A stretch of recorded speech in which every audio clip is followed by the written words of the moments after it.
I'd review this figure. I have had this, well, let me get this out the way first. I have a cat in here, so if you hear meowing or scratching or a rattling noise, that is a cat. I apologize for that. So I've had this figure for a while, and I actually recorded a review when I first put it together. I just never published it. And I discovered something after I recorded that review, and I felt that my review was not fair to it. And originally, I honestly hated this figure. It was fixable, but out of the box, I hated it. But after discovering what I discovered, I decided that I needed to sit on it and then come back to it. Although opening the box, a lot of what I had an issue with kind of reared its ugly head again. So I am going to straight up say what I discovered.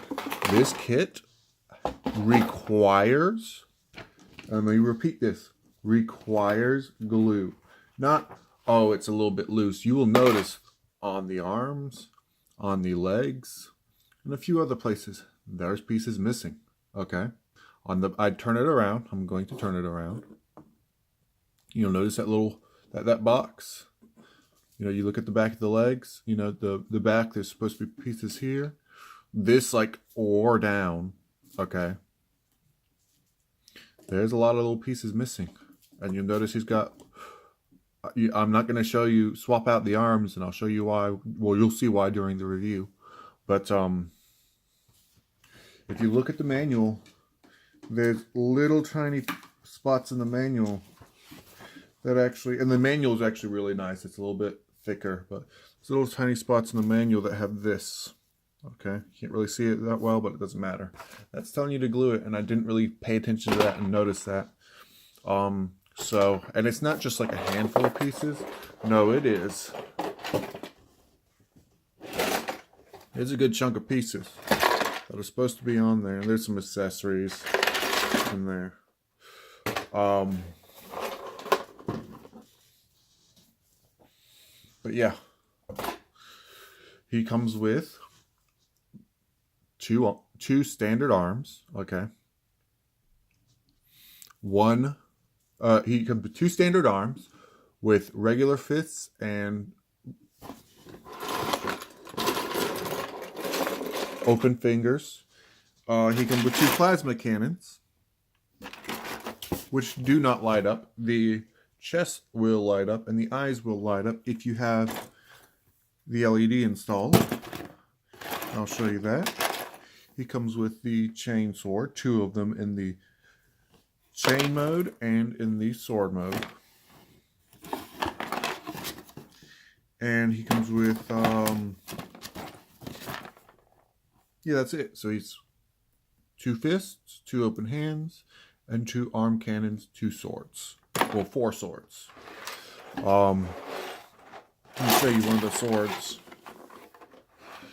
If you want to play a drinking game, take a shot every time something falls off this guy during the review. And by take a shot every time, I mean don't actually do that because you will literally die. So you just plug them in. And there you go. Unfortunately, no posable fingers, but the posability on this guy is actually pretty good. Head swivels. It can go up and down a little bit. These are movable. If you move them too much, then they will come off. You have a swing a little bit back and forth. Not really anything up and down. The arm goes up and down.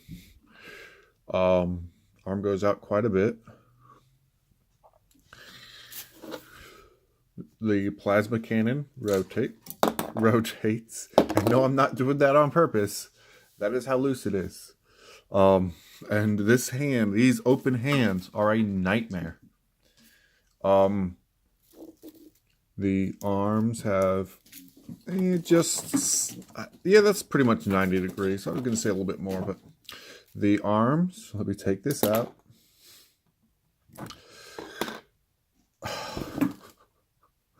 The arms.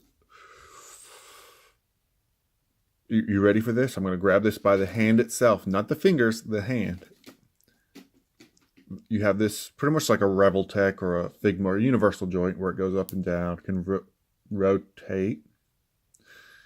Well, at least it didn't split. It just came off the thing. Can rotate. So yeah, that's good. You've got a ball joint here, and this is neat that you can kind of pull it out a bit and get more range. That's really good. You have a rotation here. You have this is supposed to have little armor pieces, and that will prevent it from getting the full range of motion. Okay. But he's not going to be doing splits anyway, so you can go up like that, not really hindered at all. Good rotation, good motion at the knee, great motion at the knee, looks cool. Ankle pivot goes up and down at the foot. The back, does the back move? No, the back's solid, good. Something else I don't have to worry about. Okay, so honestly, here's the thing. You have to glue this. And this is, like I said, this is why I love Bandai, and I love the fact that they're making those high grades of the Pacific Rim 2 figures. Is that, wow, it looks like he did at the beginning of the movie. Anyways, that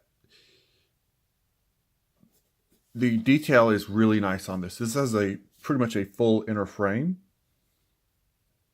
So the detail's nice, has a full inner frame, really good articulation, really good size. Like this is, I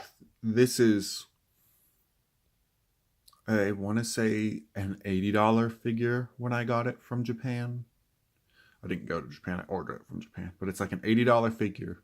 So for $80, you're getting a big chunky figure. The thing is though, is all these things, the details is a little bit soft in places. Okay, it's a little bit soft in places. The plastic has really weird. The main thing is it comes apart because the tolerances are weird. Like the arm, the joint is really tight at the arm, so you're not gonna have to worry about it getting loose. But the exchange for that is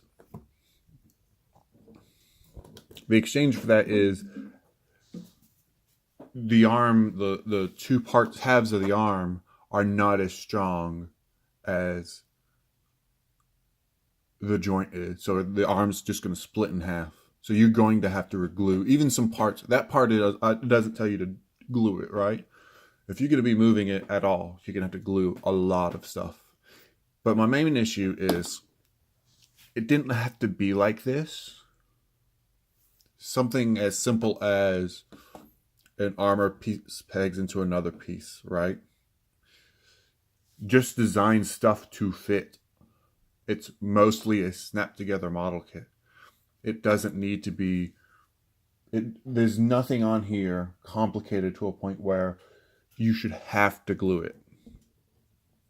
There's a whole lot of, if you look at the knee, on both the knees, I already showed you on the back, but on both the knees, on a lot of the little ball joints, there's a lot of stress marks. And like I said, it's just not up to the quality as a Bandai model kit. Especially because if something this size was made by Bandai, it'd probably be like a $50 kit. Like this is about the size of a little bit bigger than a standard master grade. So a $50, $60 kit. So it'd probably be $20 cheaper and like a million times better. Be easier to get to. So thing is, I would say pass on this unless you plan on doing some work to it. Or at least gluing it.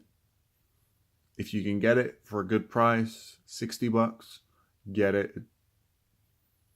glue it, put it on your shelf. It'll be a nice figure. Thing is that I usually build my kits, set them on display, and then eventually come back to them later. You can't do that.